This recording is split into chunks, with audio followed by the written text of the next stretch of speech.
We want to continue our discussion of economic welfare, public versus private goods, externalities, into the next idea or build on that. And we did see that when we have an efficient market exists where consumer surplus,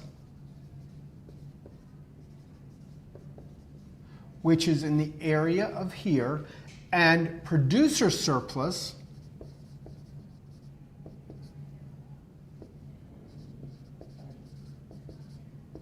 which is in the area here, I'm just going to mark these A and B, are at the maximum.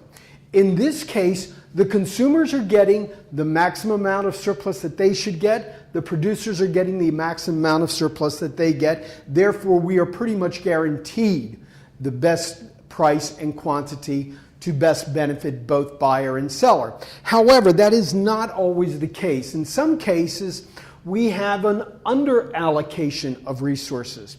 And this is something that you'll discover more when you take principles of microeconomics and you talk about monopolies and what have you.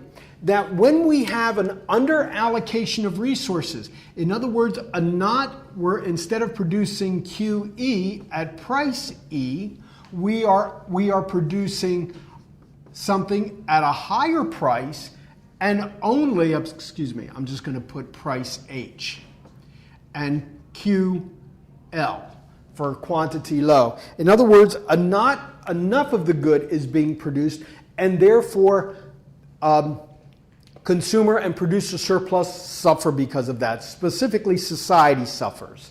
We call this area, which I've labeled M, as deadweight loss. And that deadweight loss, by definition, is the loss that is lost to society. The area, I should say, the area that is lost to society, that would be in here, because of the underallocation of a good. In other words, not enough resources are being allocated to the production of that particular good. Conversely, we have an overallocation, efficiency loss of overallocation, where our marginal cost is greater than our marginal benefit. Here, our marginal benefit is greater than our marginal cost. Over here, our marginal cost is greater than our marginal benefit, and we have an overallocation. Too many resources are being utilized to the production of this good. More than what society wants. Society wants this area, these amount of resources to be allocated, to be devoted, to be distributed to the production of another type of good. I've labeled this area N, and we can also call this deadweight loss. This is from the inefficiency loss for overallocation. This is the area that is lost to society because of the overallocation. The overallocation of the resources to that particular good. Society only wants QE at price E, price at equilibrium, and we are allocating too many. So it gives us the idea of deadweight loss. We want to take a look now at public and private goods and the distinguishing factor between them. An idea of a private good is a good would be like an apple, a movie, a book, a bottle of water, a notepad, a pencil, glasses, shirts, what have you. A public good would be a good similar to our national defense, our court system, our legal system. A street lighting would also be a part of the public good. The difference between the two is that a private good is subject to rivalry and excludability. Rivalry meaning that once you buy the good, once you buy that shirt, once you buy the watch, once you buy the cell phone, it prohibits anyone else from purchasing that particular good. That good is made for you, and once you take it off to the shelf, no one else can actually purchase that particular good. Unless you sell it, of course. Excludability. It excludes anybody who is not willing to pay for the good. So therefore, a private good is subject to rivalry and excludability. Rivalry means, again, that when you take the good off the shelf, when you purchase the good is gone. No one else can benefit from it. And the second thing is that excludability, that once you are willing to pay for the good and pay for the good, it again excludes anyone else from buying that good. On the other hand, a public good is non-rivalrous and has non-excludability. Non-rivalrous means that once the good is provided, everybody benefits. There is no way to not to have somebody benefit. And non-excludability means that once the good is provided, you really don't have to pay. There's no reason to pay. It's already been provided. So therefore, this is the difference between the two: non-rivalry, non-excludability. Now, we have these two different types of goods.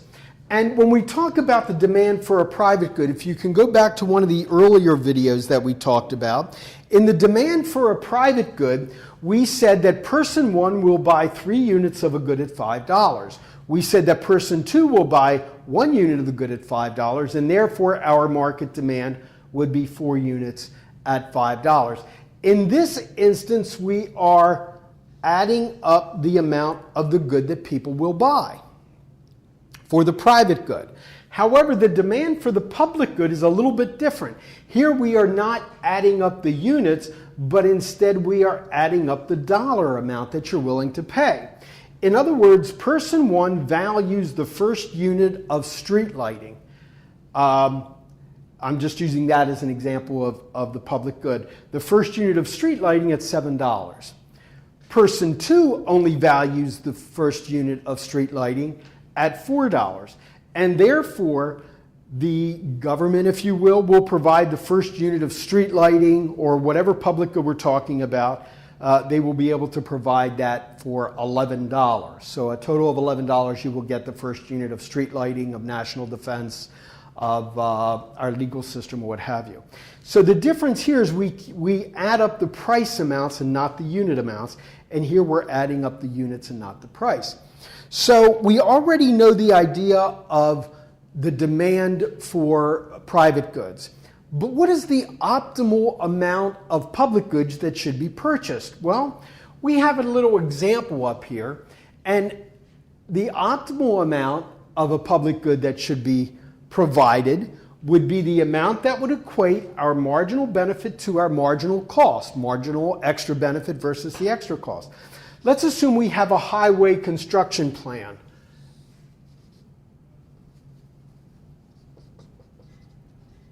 A highway construction plan.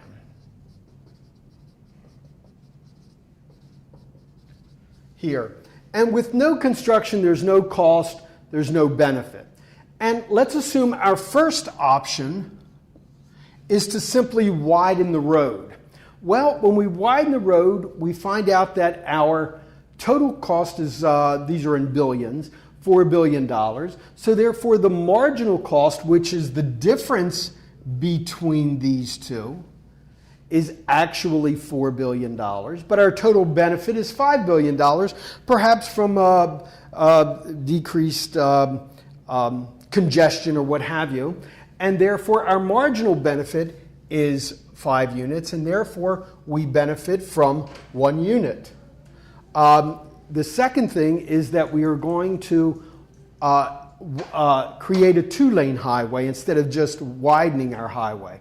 In this situation, our total cost goes up to $10 billion with a change in marginal cost of 6, the difference between 10 and 4, but our total benefit is 13 units, is $13 billion, which is the difference between 5 for our marginal benefit. Our net benefit is 3, which is 13 minus 10. The next area is to construct a 4-lane.